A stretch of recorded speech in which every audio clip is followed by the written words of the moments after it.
Hola, ¿qué tal? Mi nombre es Nancy Rangel, tengo 38 años y hoy quiero platicarles un poco cómo ha sido mi experiencia con la fibromialgia. Yo tuve síntomas desde muy pequeñita, probablemente desde los 10 años. Empecé con dolores generalizados que pues no se parecían a nada. Mis papás a veces me llevaban al doctor y el principal comentario de los médicos pues era que me dolía porque estaba creciendo, que era un dolor normal, que era un dolor pues característico del crecimiento. Sin embargo, pues yo veía que a mis compañeros o niñas de una edad parecida a la mía, pues no les dolía de la misma forma. Fui creciendo con estos dolores, de alguna manera se volvieron normales en algún punto. Sin embargo, después se agregaron algunos otros síntomas, particularmente gastrointestinales, migrañas. Tenía una sensibilidad muy especial a las luces, al sonido. Sin embargo, pues realmente no encontraba un diagnóstico certero para esto que me estaba pasando. Pasé por muchos médicos, por muchos diagnósticos. En algún momento se llegó a pensar que pudiera tener artritis juvenil. Eso me dio mucho miedo porque pues pensaba en los deformes que pudieran quedar mis manos, mis pies, en una discapacidad. Y me daban algunos medicamentos para el dolor, algunas veces era paracetamol. Recuerdo que en algún tiempo me dieron aspirina, como que no se tenía mucha idea de lo que me estaba pasando y hacia dónde iban los tratamientos, pues era controlar el dolor, pero pues eso nunca se lograba. Disminuía, pero no se quitaba del todo. Fui diagnosticada cuando tenía 21 años aproximadamente en una revisión de rutina con la ginecóloga. Ella se percató de que yo caminaba como muy dura, como muy tiesa, como si fuera un robotcito, y entonces me preguntó si me había caído o algo, y pues le platiqué como todos mis antecedentes con el dolor durante la adolescencia y la infancia, y ella afortunadamente tenía una conocida, una amiga que era reumatóloga y le había comentado de la fibromialgia. Entonces, esta ginecóloga me manda con la reuma y me hace todo mi protocolo, me hace pues sí, todos los análisis necesarios para descartar otros padecimientos, y al final me da el diagnóstico de fibromialgia. La realidad es que conocer el diagnóstico para mí fue de alguna manera relajante por un momento, porque ya sabía que tenía, porque ya sabía cómo se llamaba esto que me estaba haciendo pasarla tan mal. Y además me inició un manejo, me inició tratamiento. Desafortunadamente no pude continuar con ella por muchas circunstancias, pero desde ahí me volví como muy eh, necesitada de información. He leído, he estudiado, he buscado en un montón de lugares que me puede ayudar para sentirme mejor. He tenido muchos años muy buenos en los que los síntomas son prácticamente nada, son muy, muy pequeñitos, pero también he tenido épocas muy, muy malas donde el dolor y todos los otros síntomas, particularmente la fatiga y las alteraciones cognitivas de la atención, de la memoria, han llegado pues a ser incluso incapacitantes. Afortunadamente tengo una muy buena red de apoyo con mi familia, mi pareja, mis amigos que han estado como muy, muy pendientes, y pues me ha tocado ir aprendiendo en el camino el manejo de los fármacos. Me ha tocado ir aprendiendo como algunas cosas que como me complican más o me hacen que tenga los síntomas mucho más descontrolados. Algo que también es importante que les platique ahora, pues es que estos síntomas físicos también están muy asociados a síntomas psicológicos como la ansiedad o la depresión. Yo estuve diagnosticada con depresión hace ya algunos años. Afortunadamente hoy me encuentro mucho mejor, pero sí considero que mucho de ese cuadro depresivo tuvo que ver con pues todo el malestar que me generaba la fibromialgia, el dolor, la incapacidad, la fatiga y cómo las personas a mi alrededor pues no me creían, cómo a veces hacían comentarios como, ay, otra vez ya te duele, ahora qué, ¿no? Eres floja o ese tipo de cosas fueron afectándome en muchos sentidos, en mi estado de ánimo, en pensar, en dudar acerca de mis propias capacidades. Afortunadamente, cuento les decía, con una red de apoyo, pero también con un muy buen sistema de contención y apoyo médico. Identifico cuando ya estoy presentando algunas señales que requieren atención, tanto de manera psicológica como de manera física. Y bueno, yo solo quiero decirles que es un camino difícil llegar al diagnóstico. Eh, yo me considero afortunada de haber llegado ahí porque conozco muchos otros casos donde nunca se llega al diagnóstico de fibromialgia y esto verdaderamente lastima a las personas. Y también quiero decirles que es muy importante que estemos muy apegados a nuestro tratamiento, tanto el psicológico, el farmacológico. A mí me cuesta mucho trabajo la actividad física, pero es algo a lo que también debemos apegarnos. Y a los profesionales de la salud, lo que yo les diría es, hay que actualizarse, hay que conocer que existen estos temas, porque lo que ustedes hoy aprenden, pues va a repercutir en la calidad de vida de sus pacientes. Muchas gracias.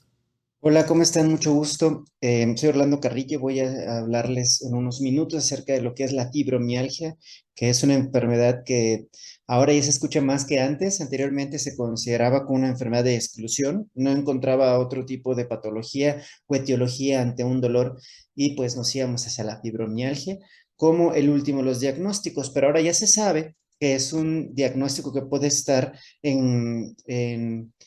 junto con otros diagnósticos y potencializar algún tipo de problemas. Y no solamente es como después de haber excluido una etiología reumatológica o de alguna otra índole. Entonces, para poder decir que alguien tiene fibromialgia, debe ser un paciente que tenga un dolor de tipo crónico, o sea, más de 6 meses de evolución, que sea generalizado. De hecho, se utiliza para la clasificación un mapa de un cuerpo en donde se colocan algunos puntos y el paciente va revisando qué puntos tiene dolor de manera crónica y debe tener 11 positivos de 18 que ya está bien estructurado. Cualquiera puede ver en internet o en cualquier libro cuáles son esos puntos. Se encuentran en el cuello, en la parte posterior, lo que es la espalda superior, espalda baja, las piernas anterior y posterior, hombros, abdomen, etcétera. Entonces, es una enfermedad bilateral y como les comentaba, es generalizada. Además de que es difusa, ¿sí? No tiene unas características o cualidades que sean agudas en sí. Y también es de intensidad relativa, pero siempre está ahí. Entonces, digamos que crónica, intermitente. Entonces, bueno, se puede diagnosticar con estos puntos, 11 de 18 puntos dolorosos.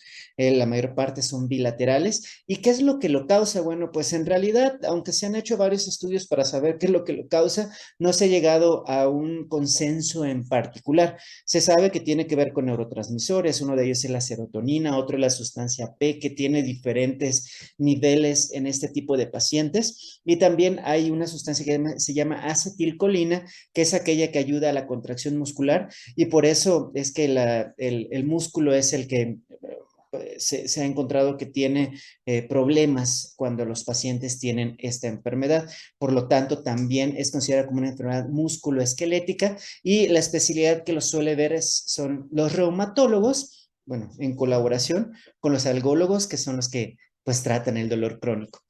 Entonces, sabiendo que hay una disrupción en estos neurotransmisores, pues el tratamiento va encaminado hacia la modulación o mejora de los neurotransmisores. ¿De qué manera podemos mejorar a una paciente o un paciente que tenga fibromialgia?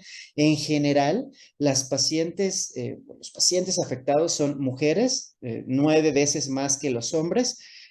Algunas que tengan problemas o descontrol hormonal, ovario poliquístico, pacientes que mantienen una inflamación crónica como las que tienen obesidad y cambios en los neuromoduladores o neurotransmisores como en los periodos que los pacientes llegan a tener depresión, por ejemplo, en momentos que hay mucho frío y que emocionalmente son lábiles, es cuando llega esta enfermedad, las afecta y pues potencializa todo el problema. Bueno, entonces, ¿cuál es la terapéutica si ya conocemos que un paciente o una paciente tiene fibromialgia? La terapéutica, la primera que funciona bastante bien, uno, el ejercicio. El ejercicio mejora ciertos neurotransmisores que hacen que los pacientes se mantengan más contentos, que no tengan tanta preocupación y modula la acetilcolina, la serotonina, la dopamina y la histamina, que al parecer están relacionadas, al igual que la sustancia P. Otro que puede funcionar bastante bien es terapia psicoconductual, en donde vayan cambiando el pensamiento y la respuesta ante un problema de los pacientes o de los pacientes. Otro que puede funcionar es una combinación entre algunos analgésicos. No hay uno en particular que sea mejor que otro. De hecho, los antiinflamatorios no esteroideos o los esteroides o fármacos no antiinflamatorios analgésicos, como puede ser el metamizol o puede ser el paracetamol, en realidad no funcionan tan bien. Pero algunos fármacos como el tramadol se ha visto que puede funcionar, sobre todo cuando hay un dolor agudo o se ha agudizado, y de esta manera pues poder llevarnos a la parte basal y con el ejercicio y con el psicoanálisis poder mejorar a este tipo de pacientes. Bueno, fue algo muy rápido. Espero que les haya servido este breve repaso acerca de lo que es la fibromialgia y nos vemos después. Chao, un saludo. Hola, ¿qué tal? Muy buen día. Mi nombre es Alfredo Covarrubias. Yo soy médico cirujano, especialista en anestesiología, con la alta especialidad en medicina del dolor y paliativa y posgraduado en medicina paliativa del enfermo geriátrico e intervencionismo en medicina del dolor y paliativa. Además de eso, soy nutriólogo, tengo la licenciatura en nutrición y soy instructor físico de grupos. El día de hoy te voy a platicar acerca de la fibromialgia, cuánto y cómo del ejercicio. Primero vamos a retomar qué es la fibromialgia. Y pensando en eso, tenemos que pensar que la fibromialgia es un síndrome doloroso crónico con una manifestación clínica en el sistema musculoesquelético y que se caracteriza por la presencia de dolor generalizado, debilidad muscular, zonas dolorosas y otros síndromes somáticos, entre los que se incluyen la fatiga, las alteraciones del dormir, disminución en la atención, memoria y otros. Como ya se ha documentado previamente y lo ha comentado también el doctor Orlando Carrillo, la fibromialgia afecta a 5% de la población mundial. Se dice que 1 de cada 25 habitantes del Reino Unido la padece y 2% de la población norteamericana también la presenta. La relación hombre-mujer es de 1:9. Eso quiere decir que los hombres no están exentos de padecerla. Existen diversos patrones o factores etiopatogénicos asociados a la presencia de la fibromialgia. Primero tenemos que pensar que potencialmente existe una mala regulación del sistema nervioso, específicamente las interacciones del sistema nervioso central, periférico y autonómico. Estas alteraciones en la regulación del sistema nervioso van a promover la amplificación de la transmisión del dolor y cómo se interpreta el dolor a nivel cortical. Esto se ha demostrado porque existen polimorfismos en los genes serotoninérgicos como el 5-HT2A y en receptores dopaminérgicos, así como en los sistemas catecolaminérgicos. Aunado a ello, se ha propuesto que existe una disfunción neuroinmunoendocrina del sistema de respuesta al estrés mediado por el eje hipotálamo pituitario adrenal. Junto a ello, existe una reducción en las concentraciones en sangre de serotonina, cortisol, melatonina y algunas citocinas como en la interleucina 6 y en la interleucina 8. Esto sugiere que la respuesta metabólica al trauma de esos pacientes está alterada y que se encuentran proinflamados y prosensibilizados. También se ha platicado que existe una disfunción en el metabolismo muscular con alteraciones del estrés oxidativo relacionadas con las especies reactivas a oxígeno y las especies reactivas a nitrógeno a nivel mitocondrial por una posible deficiencia de la coenzima Q10. Esto es importante pensarlo porque potencialmente estos pacientes tienen fatiga muscular temprana, lo cual lleva a lesión importante del músculo que está siendo hiperactivado. Ahora, ¿cómo podemos visualizar actualmente a la fibromialgia? Pues es muy interesante pensar que los hallazgos actuales nos orientan a clasificar a esta enfermedad como un apartado dentro del grupo de afecciones neurogénicas de origen central con aumento sensorial. Esto quiere decir que es potencialmente un dolor nociplástico. Muchos autores consideran que la fibromialgia es una enfermedad neuroinmunohormonal autosómica recesiva ligada al cromosoma X y que existe una potencial afección a los receptores acetilcolinérgicos o a la producción de acetilcolina o bien a la modulación mediada por acetilcolina a nivel de las neuronas acetilcolinérgicas que transmiten el dolor o que transmiten el impulso doloroso a través de las modulaciones ascendente y descendente. ¿Por qué existen confusiones al momento de diagnosticar la fibromialgia? Bueno, hay que tomar en consideración que los criterios para diagnosticar la fibromialgia cambiaron en el 2010 y el American College of Rheumatology actualmente considera que la fibromialgia tiene unos criterios diagnósticos específicos. Por un lado, que existan más de 7 puntos de 19 áreas anatómicas en el Widespread Pain Index, en el índice de dolor generalizado. Asimismo, que existan más de 5 puntos en el Symptom Severity Score, en el score de severidad sintomática. Junto con estos 2 puntos, se tiene que considerar como criterio diagnóstico que los síntomas se hayan mantenido por lo menos 3 meses, como ya se nos comentó anteriormente, y que el enfermo o la enferma no padezca una enfermedad que pueda explicar la sintomatología dolorosa. Este es un punto toral, ya que cualquier alteración en la biomecánica de la marcha puede condicionar dolor musculoesquelético generalizado y ser confundido con fibromialgia.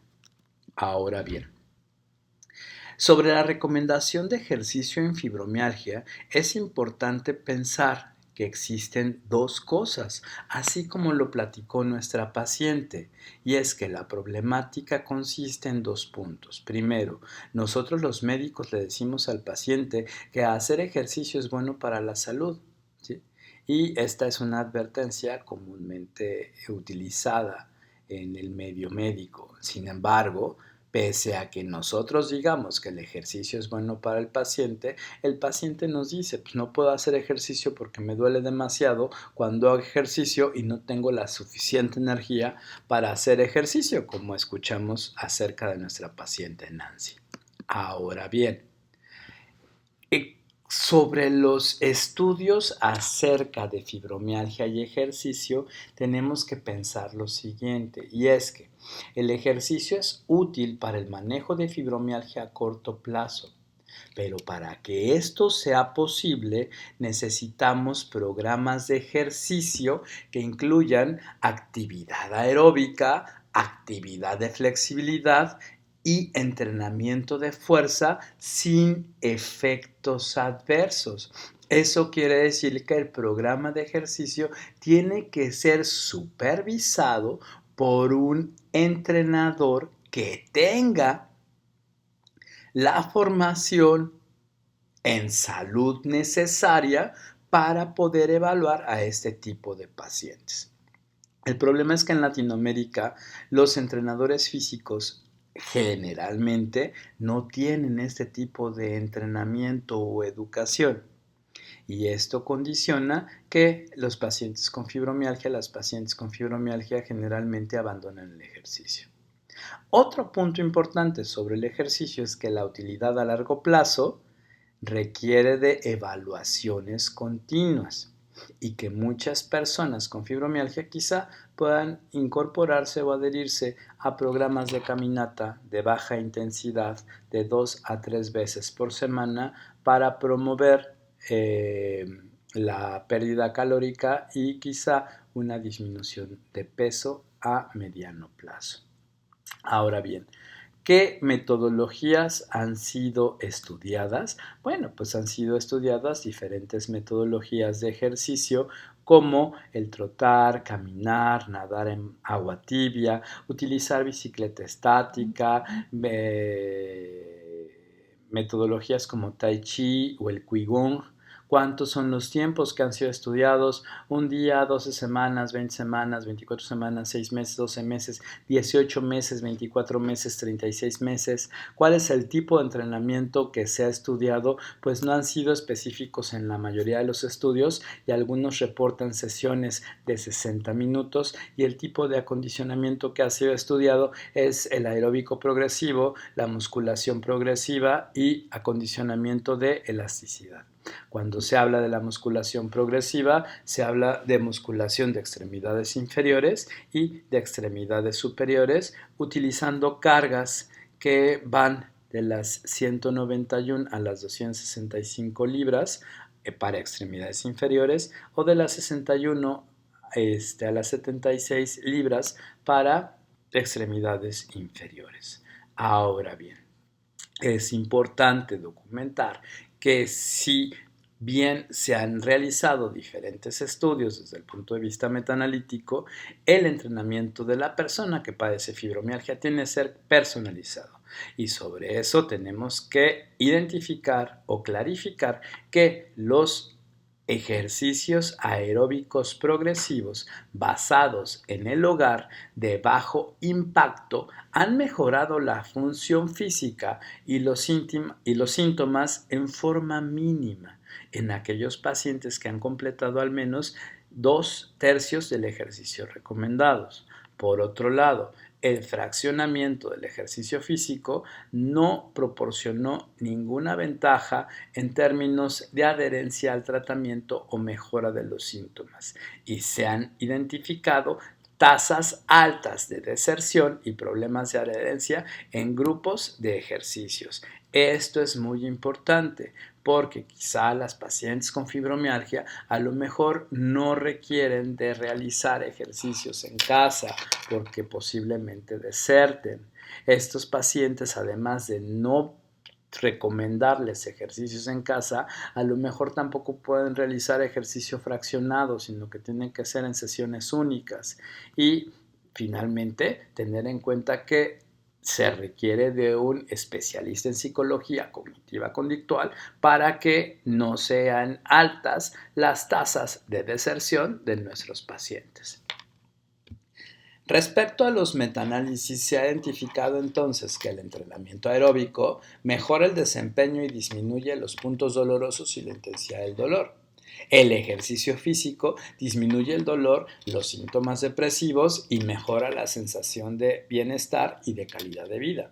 Aunado a eso, se ha identificado en forma metaanalítica que el entrenamiento aeróbico presenta una calidad de evidencia moderada acerca de la mejoría en la calidad de vida, y la evidencia es baja en calidad con respecto a la mejoría del dolor, la disminución en rigidez, fatiga y disfunción física. Esto quiere decir que los estudios acerca de cómo impacta el ejercicio en las personas con fibromialgia han sido tremendamente heterogéneos, pero además de ser heterogéneos, presentan sesgos de interpretación, lo cual nos permite no hacer quizá alguna recomendación fundamentada claramente en la evidencia con respecto al ejercicio. Sin embargo, sí nos permite saber que posiblemente es recomendable hacer ejercicio en esta población.